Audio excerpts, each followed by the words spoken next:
How to be strong. Dapat ang tao malakas dahil marami talagang bagyo ang buhay. First of all, believe in God. Faith in God, faith in God's justice and grace, faith in God's goodness, and in God's love strengthens people more than anything else could.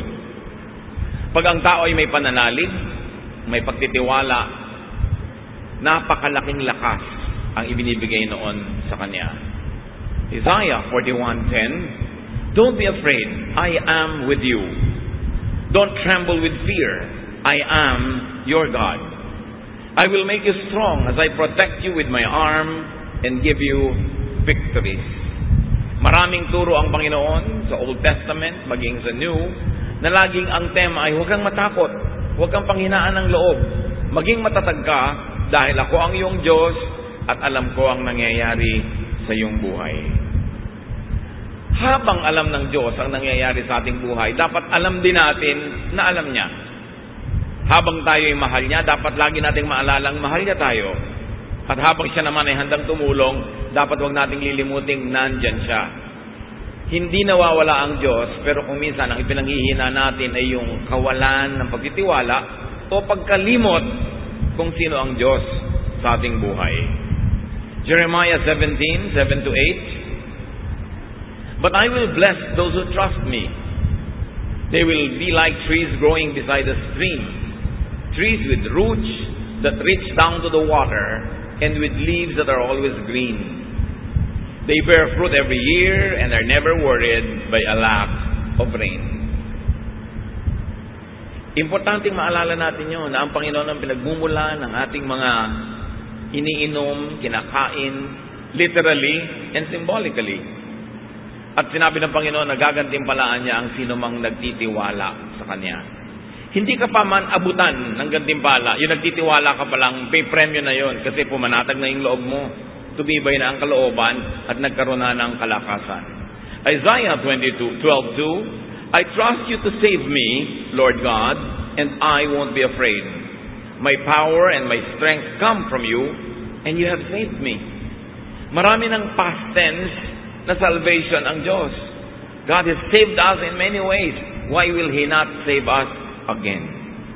Kaya importante na maalala natin yung katangian niya, yung pagmamahal niya, at yung kanyang laging pag-aaruga sa atin. Be strong, be optimistic. Dapat positive ang pananaw. Pwede mong diliman ang iyong paningin, pero pwede mo namang liwanagan. Pwede mong palungkotin ang sarili, pero pwede mo rin pasayahin. Pwede mong pahinain ang iyong loob, at pwede mo rin palakasin. Nasa sayo. A positive, believing worldview strengthens people.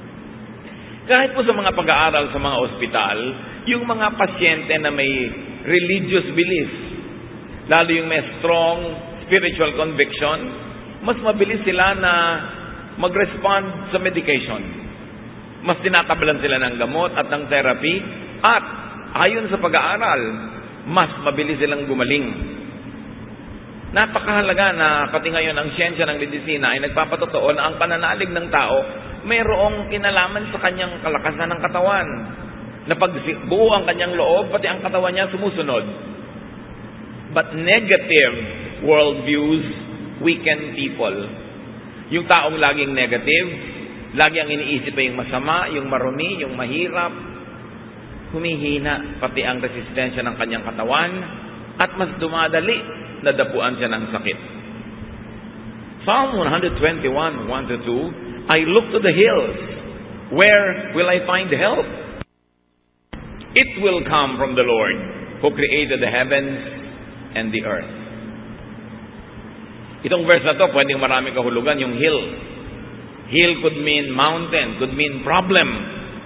Hill could mean kumukulong sa'yo, nakapaligid ng mga burol na mahirap akyatin, mahirap lampasan. But from the same hills can come the help of the Lord. So the same trouble that comes to you could be the source of your salvation. The same difficulty could be the source of your strength. The same problem could carry it with its own solution. At tatandaan natin mga kapatid, lahat ng problema may solusyon. Bakit? Kasi pag walang solusyon, hindi yun problema. At pag hindi problema, di huwag problemahin, tanggapin, mahalaga positive ang iyong pananaw. Romans 8:28, we know that God is always at work for the good of everyone who loves Him. Pag ito dinibdib natin, na ang Panginoon ay laging gumagawa sa ikabubuti ng mga nagmamahal sa Kanya, kahit kuminsan sa biglang tingin, ay parang hindi maganda yung nangyayari sa buhay. O kahit tagalan mo pa yung tingin, titigan mo, suriin mo, parang mahirap talaga yung nangyayari. Pero kung ikaw ay umiibig sa Panginoon, may paghuhugutan ka ng lakas. Dahil sabi, pag umiibig ka sa Panginoon, lahat ng pinapayagan niya mangyari sa buhay mo ay sa ikabubuti mo. Hindi lang lagi, malinaw na ikabubuti mo yon. Pero kung may pananalig ka, malalampasan ang paningin mong physical, yung nakikita mong parang hindi maganda. At kahit wala kang pruweba sa iyong isip, sa pananalig mo, napapatunayan mong ikabubuti mo yon, doon pa lang, lalakas ka na, gagaling ka na, o malalampasan mo yung oras ng hirap. Follow people who model strength. Maraming mga tao sa paligid natin na pwedeng gawing huwaran. Ang gagawin yung huwaran sa buhay, yung mga matatatag ang loob. Yung buo ang loob, yung matatapang. Huwag yung mahihina. Pagka ang ating ginawang idolo sa buhay, huwaran, yung mahihina, walang ginawang pangharap sa problema kundi iyak, walang mangyayari sa'yo. Pero kung ang titingnan mo, yung mga strong characters, actually, sila yung madalas panalo. In fact, sa mga soap opera, sa mga drama-dramang kinawiwilihan ng marami, yung mga kontrabida nga ang laging enjoy sa buhay. Sila tong kitatatag ng loob, kititigas ng mga sikmura, pero sila ang nananalo, nakukuha nila yung pera, nakukuha nila yung boyfriend o girlfriend, nakukuha nila yung mana. Ang totoo niya, sa huling episode lang naman sila biglang masusunog o kakainin ng lupa o kaya ay kakagatin ng napakaraming langgam. Pero 55 weeks sa kanilang serye, siya ang panalo. Tapos ang lagi nating iniidolo, yung iyak ng iyak, yung laging talo, yung laging api, yung laging kawawa. Kaya ganun tuloy nangyayari sa buhay ng mga manonood. Dapat tibayan ang loob. At huwag kayong tumanggap ng advice, ng example na hindi nakakabuti kahit mukhang kawawa siya. Hindi mabuti sa tao yung kawawa. Hindi mabuti yung nagpapakawawa. Huwag kang mang-api, pero huwag ka rin pa-api. Psalm 1:1-2, God blesses those people who refuse evil advice and won't follow sinners or join in sneering at God. Instead, the law of the Lord makes them happy, and they think about it day and night. Yung advice, kahit hindi sabihin ng bibig, pero yung example ng mga laging api, laging kawawa, laging mahina ang loob, hindi magandang advice yun. Talo ka dun. Dapat ang tao matibay. Pinatitibay ng karanasan, pinatitibay ng kung sino ang tinititigan at tinutularan. How else do you become strong? Get and have supporters. Sabi nga nila, no man is an island. Hindi naman natin kayang pasanin lahat ng pasanin, lutasin ang lahat ng problema kung nag-iisa tayo. Totoo, kung maraming tao sa paligid mo, nadadamay ka sa problema nila. Pero nadadamay ka lang naman hanggang papayagan mo at hanggang kaya mo. Hindi ka naman kayang ubusin ng problema nila kung hindi ka papayag. Yung iba umiiwas makipagkaibigan, makipag-close friendships kasi ayaw nilang madamay sa mga utang, mga problema ng iba. Pero tandaan nyo, sa inyo naman problema, sa inyong pangangailangan, sa kahit paminsan-minsan lang pero dumadating na oras ng kahinaan, kagipitan, napakahalaga that you have a support system. Napakahalaga na may mga tao sa paligid natin na nagsusuporta sa atin. Pero siyempre, susuportahan ka lang naman kung supportive ka rin sa kanila. Kaya willing ka dapat to invest in human relationships. Yung human relationships, kuminsan abala yan eh. Abalang makipagkwentuhan, abalang makaladgadgat mayaya doon, pumunta sa mga event niya na hindi ka laging interesado. Pero isipin mo na rin na sa ikabubuti mo rin yon. Dahil darating ang panahon, kakailanganin at kakailanganin mo ang iyong kapwa-tao. Ecclesiastes 4:9-12, you are better off to have a friend than to be all alone. Because when you get more because then you will get more enjoyment out of what you earn. If you fall, your friend can help you up. But if you fall without having a friend nearby, you are really in trouble. If you sleep alone, you won't have anyone to keep you warm on a cold night. Someone might be able to beat up one of you, but not both of you. As the saying goes, a rope made from 3 strands of cord is hard to break. Malinaw naman ang mensahe nitong Ecclesiastes. Mas mainam daw na may kasama, may kaibigan, may karamay, may kapartner, merong kang kasama sa iyong buhay. Mas pakikinabangan mo daw mga pinaghirapan mo. Siyempre, kung kakain ka, mas masarap naman may kasabay kaysa nag-iisa ka. Kahit pa nga ilibre mo siya, may kasabay ka naman. Kaysa hindi ka nga nagastusan, wala ka inilibre, pero mag-isa ka lang kumakain.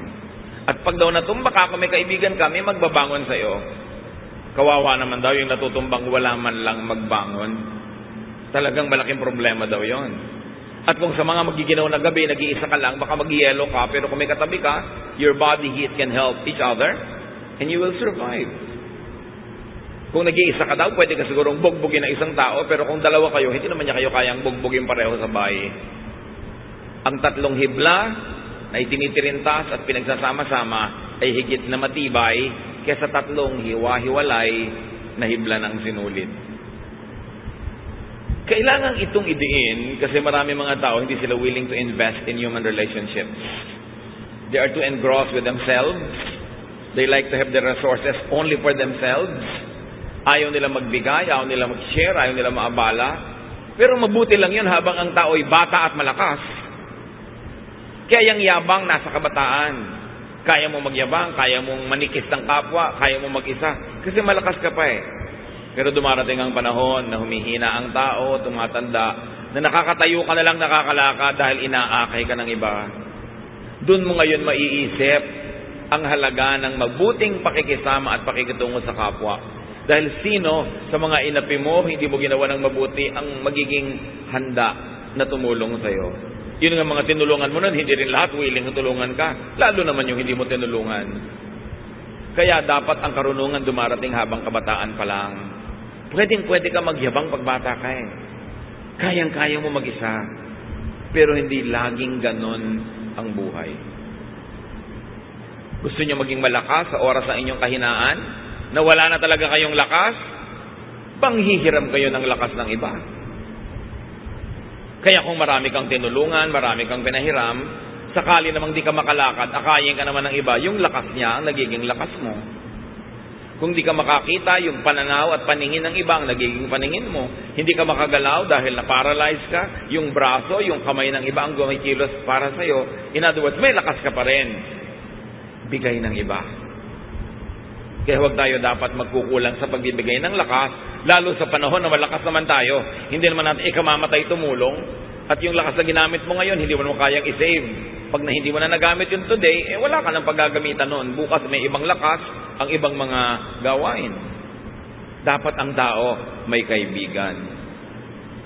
At hindi tayo dapat maging maramot na yung ating mga mahal sa buhay ay makipagkaibigan sa iba't ibang tao. Kuminsan kasi may mga magulang, may kapatid na sobrang mga seloso. Ayaw nila na yung mga anak nila ay nakikipagkaibigan kung kani-kanino. Sabi na tayo-tayo na lang ang magtulungan dito. Pero yung magulang hindi naman lagi nandyan. Tumatanda, binabawi ang buhay. Sino ngayon ang kasama ng inyong mga anak o apo? Kuminsan, mayroong mga sobrang conservative na mga pamilya. Ayaw na maipaligawan ng kanilang mga anak. Ayaw magkaroon ng boyfriend. Hanggang nagtandaan na, wala tuloy mga partner sa buhay. O pag natanda noon, sinong kasama? Yung mga mahihigpit na matatanda, yung higpit ng higpit, kaya nyo pa bang samahan yung mga anak nyo at apo pagka sila na lang natira? Pero pinagkaitan nyo na makadevelop ng mga relasyon. Kaya dapat hindi tayo ganon. Hayaan natin na yung mga tao makadevelop ng mga kasama nila. Hindi naman natin masasamahan habang panahon. Pero darating ang panahon na kailangan nila ng kasama. It's important.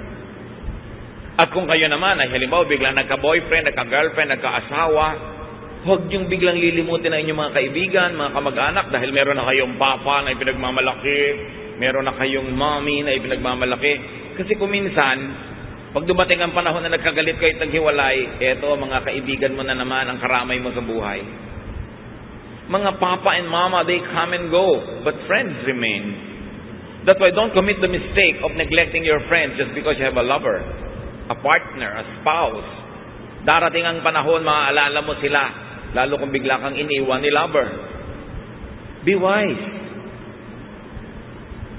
Proverbs 17:17, a friend loves at all times, and a brother is born for a time of adversity. At sabi sa Proverbs 17:17 din, sa ibang version, a friend is always a friend, and relatives are born to share our troubles. So ang mga kaibigan natin, ang mga kamag-anak ay talagang nandyan para makihati sa ating mga problema. Ang dapat magsasabi nun yung tumutulong, hindi yung nagpapatulong na parang duty tuloy ng iba na tulungan ka dahil sabi ng verse. Pero ang nagsasabi nun, tutulungan kita. Gusto kitang tulungan, sabi ng verse, kaya kami kamag-anak, kaya kami kaibigan para tumulong. Pero huwag nyo masasabi sa kamag-anak nyo, hoy, kamag-anak kita, therefore duty mong tulungan ako. Nawawalan ng motivation ang tutulong pag ganon. Mga kapatid, may isa pang napakahalaga para maging tao maging malakas. Sa paghanap ng mga problema, kasakitan, mga suliranin, earn and save money. Dapat kanta ka ng money, money, money. Dahil talagang mahalaga ang pera. Kung hindi pera, o dagdag sa pera, dapat meron ka insurance. Meron kang pension pagtanda mo. Kaya yung mga tao sinasabihan natin, oy, magbayad kayo ng SSS payments nyo para pagtanda nyo, meron kayong pension. Tapos sabi, magkano na yun? 6,000 a month. Aba, pag wala kang kapera-pera, malaki na yung 6,000. At kung walang magpalibing sa'yo, at least bigyan ka man lang ng SSS ng kabaong na styrofoam. O lawanit na may pakong bakya. Ano naman kung nalalaglag ka pag binuhat yung ataol, at least meron. Kesa wala. Katulad ng mga citizens sa ibang bansa, halimbawa sa Amerika, ang pensyon mo, pag nag-60 ka, depende kung magkano taxes ang binayad mo at ikinontribute mo sa iyong social fund habang nagtatrabaho ka. Yung iba nagpapalusot, hindi sila nagbabayad ng tax, puro under the table, hindi sila nagko-contribute sa mga social fund, hindi sila kumukuha ng insurance. Akala nila ngayon, mas marami silang perang ginagasta. Yes, habang malakas ka, marami kang perang ginagasta. Pero kung wala ka ng mga insurances na yan at pension plan, pag tumanda ka at kailangan mo na ng pera at hindi ka na makakapagtrabaho, doon ka ngayon walang pera. Iba ang lakas ng loob pag may pera sa bulsa. Ecclesiastes 7:12, money is a shelter. Totoo yun. Huwag kayong magbanal-banala na parang walang kwenta ang pera. Sabi sa Bible, Ecclesiastes 10:19, money is the answer for everything. Siyempre, figure of speech yun. Pero ibig sabihin lang nun, money is a solution to many, many things in life. Kaya dapat ang tao, habang kaya, malakas, kumita, mag-save, mag-invest, get a pension plan, get an insurance with a reputable company, kasi kakailanganin mo yan. Hindi ka laging pwede magyabang na, kaya ko. Hindi tayo sure. Iba na yung merong itinabi. Tulad ng babae sa Proverbs 31:25, dahil siya masipag, marunong mag-invest, marunong magtrabaho, sabi, she who has money is strong and graceful, as well as cheerful about the future. Sabi na ibang version, she is clothed with strength and dignity. She can laugh at the days to come. Why can a person laugh at the days to come? Pag may pera siya. Pag magpapa-hospital siya, hindi siya nag-aalala. Pagtatawanan lang niya yung hospital. May pera ako. Sige, i-confine niyo ako sa magandang kwarto. Pero pag wala kang pera, pwede ba dito na lang ako sa corridor? Pwede ba dito na lang ako sa labas ng ospital? O kaya hindi ka pagaling, ilabas yun ako, mamamatay ako sa presyo. Kung may pera ka, Eh di magpapagamot ka ngayon. Although namamatay ka rin naman kung may pera ka, pero nang mamamatay ka, nakangiti. Importante niyan, make and keep receiving material blessings by giving. Isang sikreto na hindi naman dapat sikreto kasi sinasabi naman sa Biblia ito, para makatiyak ka na lagi kang tatanggap sa Panginoon, dapat palabigay ka sa gawain ng Panginoon at sa mga taong nangangailangan. Proverbs 3:9, honor the Lord by giving Him your money. Malinaw na malinaw. At sa Malakay 3:10-11, walang kamatayang katuruan. I am the Lord all-powerful, and I challenge you to put me to the test. Bring the entire 10% into the storehouse so that there will be food in my house. Then I will open the windows of heaven and flood you with blessing after blessing. I will also stop locusts from destroying your crops and keeping your vineyards from producing. Ang Diyos nangahamon. Sabi niya, hinahamon ko kayo. Subukan niyo ako. Huwag kayong mandaya sa inyong mga tithes. Pag hindi ko binuksan ng mga bintana ng langit at pinabaha sa buhay niyo ang walang katapusang blessing. At hindi lang yon, pipigilin ko ang mga salot na kulisap sa paninira ng inyong mga tanim. Ipoprotekta ko ang inyong negosyo, ang inyong mga hanap buhay. Ganon. At makikita niyo kung gaano ka tapat ang Panginoon sa kanyang pangako. At sabi niya sa Deuteronomy 15:6, no one in Israel should ever be poor. So hindi balak ng Diyos sa kanyang mga anak na may mga mahirap. The Lord your God is giving you this land and He has promised to make you very successful if you obey His laws and teachings that I am giving you today. You will lend money to many nations, but you won't have to borrow. You will rule over many nations, but they won't rule you. That is the promise. Pero merong kondisyon. Kung susunod ka sa kanyang mga utos, hindi nyo mararanasang mangutang, kayo ang magpapautang. Hindi nyo mararanasang mangamuhan, kayo ang magiging amo. Pero may kondisyon. Maging tapat tayo sa Panginoon, maging generous. Alam niya kung paano magsukli sa ating buhay. Isa yan na hindi natin naaalala na madalas, na isang napakalaking insurance, savings account, yung ikaw ay giver. Ikaw ay generous, even to people that are not close to you but who are needy. Bawat bigay mo sa nangangailangan, bawat bigay mo sa gawain ng Panginoon, ang Panginoon ang magsusukli. At sa palagay nyo kaya, papayag ang Panginoon na may utang siya sa inyo? Oras na ikaw ay nagbigay, lalo kanyang bibigyan. Kasi hindi naman pwedeng mas marami ka pa ibinigay sa kanya, siya ang Diyos. Maraming tao na ang nakadiskubre nito. Merong hindi pa rin madiskubre kasi ayaw subukan. Pero yan talaga ang secret of a very abundant life, to be generous. How else do you become strong? Practice facing and handling hardship. Kung lalaban ka ng contest, dapat may practice. Kay athletic o artistic contest yan, o dance contest, o singing contest, may practice. Kung lalaban ka sa mga hirap ng buhay, dapat din may practice. Kahit bata pa ang tao, lalo't bata pa nga, mas dapat turuan na humarap sa mga problema. Parents, let us not overprotect our children. May mga assignments sa school, hayaan nyo sila gumawa, huwag nyo igawa para lang tumaas ang grade. Hindi naman sila yung gumawa, dumali ang buhay nila. Sa palagay nyo, anong naituro nun sa kanila na karakter? Wala. Aasa sa inyo. Kaya 50 years old na, umaasa pa sa inyo. Kasi sinanay nyo. Don't do everything for them. At habang maaari, sana nga, kahit kaya niyong paligiran sila ng mga mag-a-assist sa kanila, give them household chores.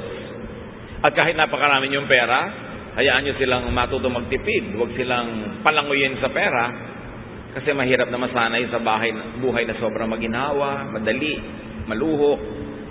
Kasi hindi naman ganoon ang totoong buhay. At hindi naman kayo laging nandyan para sila bigyan nun. At nandyan naman kayo, hindi naman tayo sure na lagi kayong may ibibigay. James 1:2-4, my friends, be glad even if you have a lot of trouble. You know that you learn to endure by having your faith tested. But you must learn to endure everything so that you will be completely mature and not lacking in anything. Pagtiisan daw ang dapat pagtiisan. Pagtiyagaan ang dapat pagtiyagaan para kayo lumago. Walang kulang sa inyong pagkatao, sanay kayo na bumata ng hirap. And as we have said, it's better to practice early. Kaya sabi ni Balagtas sa Florade at Laura, pag-ibig anak ko yaking nakilala, di dapat palakihin ang bata sa saya. At sa katuwaan kapag namihasa, paglaki walang hihinting ginhawa. Para ng halamang lumaki sa tubig, dahoy nalalanta, munting di madilig. Ikinaluluoy ang sandaling init, gayon din ang pusong sa tuway maniig. Kaya sabi niya, ang laki sa layaw, karaniway hubad, sa bait at muni, sa hatol ay salat. Masaklap ang bunga ng maling paglingap, habag ng magulang sa irog na anak.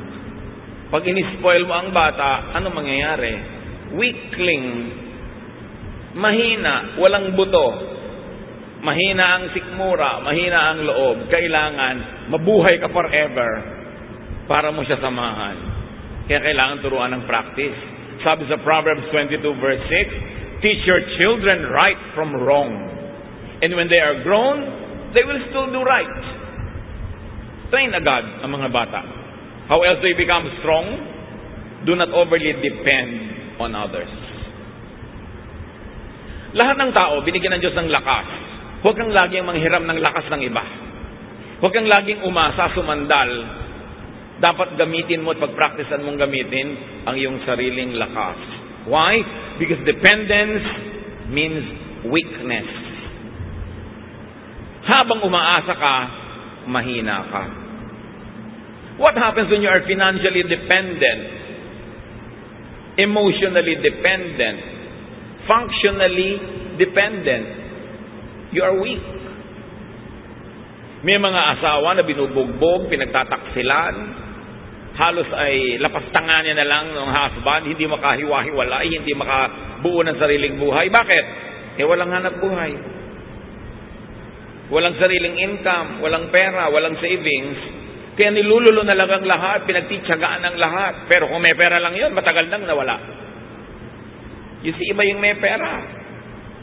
Kaya pag may mga magpapakasal, lalo mga babae na mukhang palikero pa na mapapangasawa, ang advice mo agad, iha, magtrabaho ka.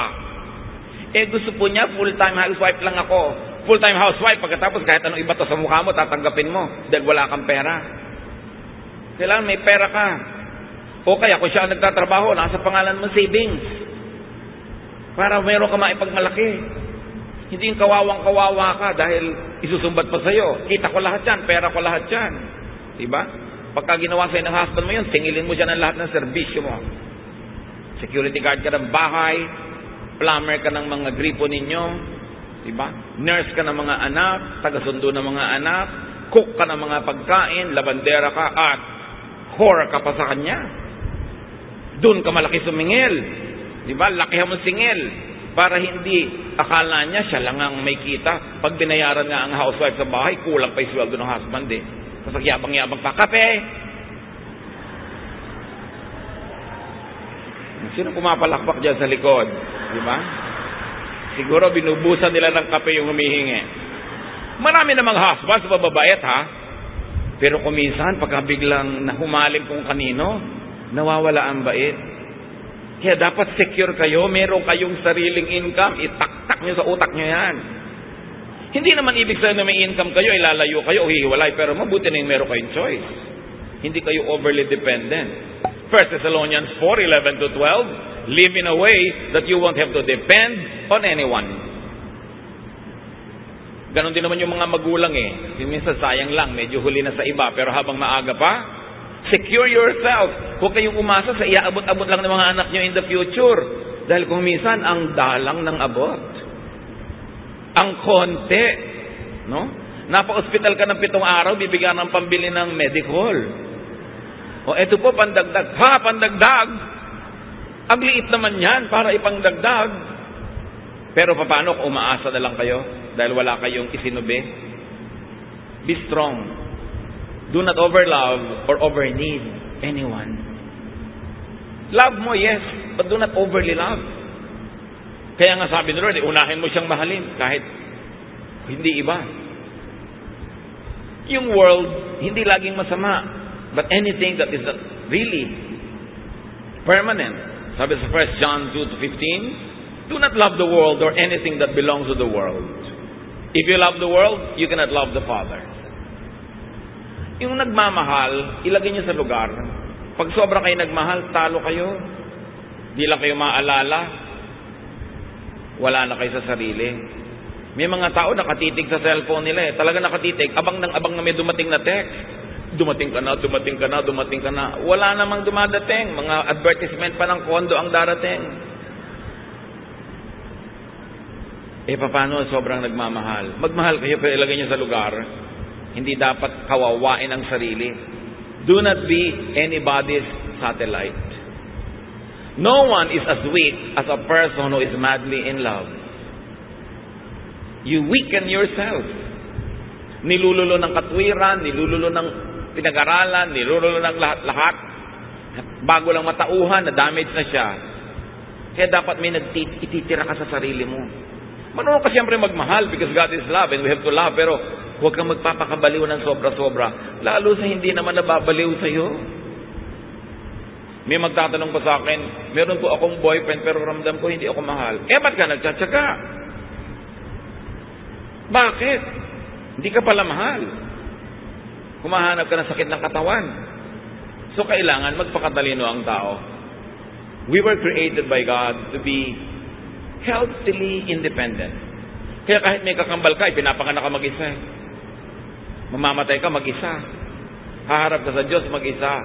Ibig sabihin, kaya mong harapin ang maraming bagay sa buhay kahit walang kasama. Although, mas masarap kung may kasama. Pero huwag kang magpapadaya sa kasinungalingan na kung wala kang kasama, hindi ka na mabubuhay. Yun ay isang kasinungalingan. Napaka-importante kahit nga sa ina. Ang unang-unang nangyayari sa bata pag ipapanganak, malalagot ang pusod. It's a declaration of progressive independence. At dapat yun, suportahan ng magulang at ng lahat na maging independent yung bata habang tumatagal. Psalm 146, 3-4, you can't depend on anyone. Not even a great leader. Once they die and are buried, that will be the end of all their plans. Sabi, hindi ka pwedeng umasa sa iba kahit magaling pang tao yan. Dahil pag namatay yan, paano ka? Maasa ka. Dependent ka. Mga kapatid, maraming paraan, pero isa na lang ang ating pag-usapan ngayon. Choose to be strong. Laging may choice. It's a choice. It's your choice. Pagka kayo may diabetes, may pagkain dyan na matamis, ang sarap, it's your choice. Pipiliin mo bang kumain yan na pagkalunok mo, masarap lang sa dila, pero pag nalulun mo na, nasa katawan mo na yung lasa, o kakainin mo pa rin? It's your choice. May pipiliin kang pagkain A, healthful, pagkain B, hindi healthful. Alin ang pipiliin mo doon? It's your choice. Ganon din. May problema ka, pwede kang maging manghina, himatayin, manlumo. Pwede ka pa nga magpakamatay. May gumagawa pa nun. Pero ba't naman yun ang pipiliin mo? It's your choice. Choose to be strong. Iniwan ka ng asawa mo. So, gusto mong mamatay dahil lungkot na lungkot ka na, daya ka at saka dependent ka pa. So, no, I choose to be strong. I will not be a loser. Meron kang sakit, malalang sakit. Pwede ka maawa sa sarili, pwede ka magmukmok, but you can choose to be strong. I will choose to be strong. I will maximize whatever is left of my life. I will do whatever my health allows me to do. I'll choose to be strong. I'll choose to be victorious. I'll choose to be cheerful. Although I can choose to be sad. But why will I choose to be sad? Meron kayong namimiss, ang lungkot-lungkot nyo, magkahiwalay kayo. You can choose to be alone in a room and be sad, and you can choose to go out and amuse yourself, do something to forget it. It's your choice. Pinipili natin kung magiging mahina tayo o malakas. 2 Corinthians 4, 8 to 9. We often suffer, but we are never crushed. Even when we don't know what to do, we never give up. In times of trouble, God is with us. And when we are knocked down, we get up again. Natumba ako, yes, pero hindi ako papayagan na tapakan ako ng lahat ng dumadaan. Tatayo ako uli. Nadaya ako, yes, pero may buhay pa ako, babawi pa ako. Hindi ako magmumukmok sa buhay. 2 Corinthians 4, 16 to 17, we never give up. Our bodies are gradually dying, but we ourselves are being made stronger each day. These little troubles that are getting us ready for an eternal glory that will make all our troubles seem like nothing. Ang ganon, hindi tayo susuko. Yung mga problema na yan na ating kinakalaban, magiging trophies yan later. Bawat bato na ihahagi sa atin ay magiging monumento. Bawat sugat ay magiging tropeo if you choose to be victorious. Kaya sabi sa Deuteronomy 3:31-6, be brave and strong. And the Lord Jesus echoes that, have peace, do not be afraid. Pag nangihina kayo mga kapatid, pinipili nyo lang yun. But sometimes hindi tayo aware. Hindi tayo aware, ipinapakain natin yung ating lakas sa mga negative forces. Joshua 1:9, I've commanded you to be strong and brave. Don't ever be afraid and discouraged. I am the Lord your God, and I will be there to help you wherever you go. God's people are strong and brave, not weak and afraid. Hindi ganon. Dapat ng tao lakasan ng loob. 1 Corinthians 16:13, keep alert. Be firm in your faith. Stay brave and strong. Wala kayong kaharap ngayon o haharaping problema na hindi na nakaharap ng mga tao noong unang panahon pa. Walang bago sa mundo. Walang bagong problema ang hindi pa nadinig ng Diyos na idinaing sa Kanya ng mga tao. Walang bago. Therefore, lahat yan may katapat na. Lahat ng kahinaan ay may katapat na lakas. Ang lahat ng tanong ay may katapat na sagot. Pusali man ay may katapat na langit, sabi nga ng matatanda. So huwag tayong lagi na lang mag-awa-awa sa sarili. Huwag laging magpaawa sa kapwa. Kumusta ka? Eto, kawawa naman ako. Eto, mahina ako. Eto, may sakit ako. Ang dami mo na mapipiling ibalita. Kumusta ka? Pwede mo sabihin, wow, ang saya ko, nagising pa ako ngayong umaga. Pero pwede mo sabihin, ang taas-taas nga ng BP ko. It's your choice. Anong gusto mong topic? Pero mga kapatid, ang laging gusto nyong topic ay yung kayo mahina, kayo kawawa, kayo walang pera, mapapansin nyo, pakonti ng pakonti ang gusto makipag-usap sa inyo. Sino naman ang gusto makipag-usap sa laging daing ng daing? Yung kausap nyo, marami ring dapat idaing, pero hindi lang niya idinadaing.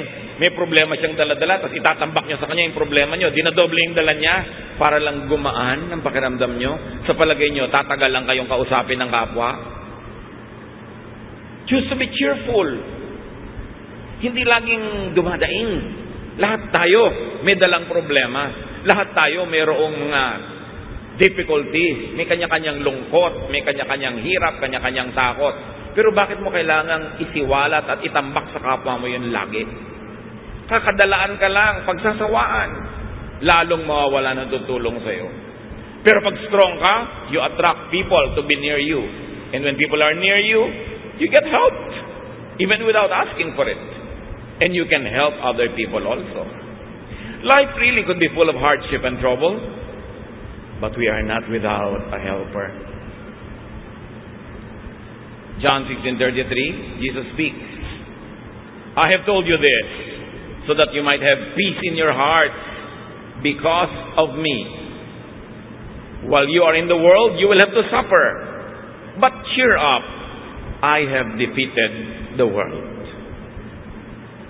Sabi ni Lord, walang bago sa mga sinusumbong mo. Kasama ng buhay yan. May pagdurusa, may paghihirap. Pero huwag kang mahinaan ng loob. Lakasan mo ang loob mo kasi nagapi ko na ang lahat ng yan. Napagtagumpayan ko na yan. Stay with me because I am with you.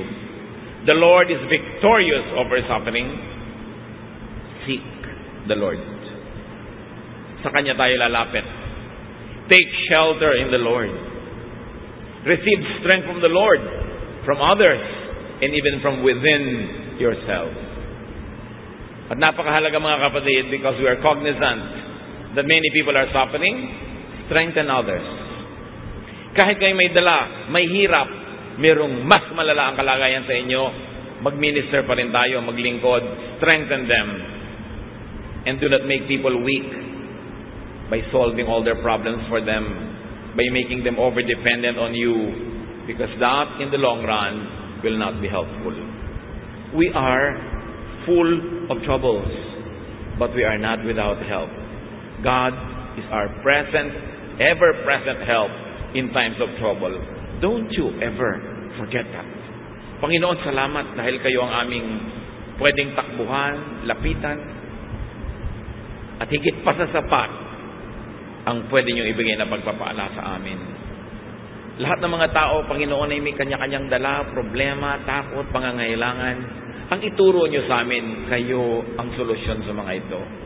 At meron din kami sa aming personal at practical na buhay na pwedeng gawin para pagaanin ng mga suliranin at palakasin namin mga sarili. Patuloy niyo kaming paalalahanan ng mga katotohanan ito nang huwag kaming madaya ng hirap para kami manghina at para kami, Panginoon, sumuko.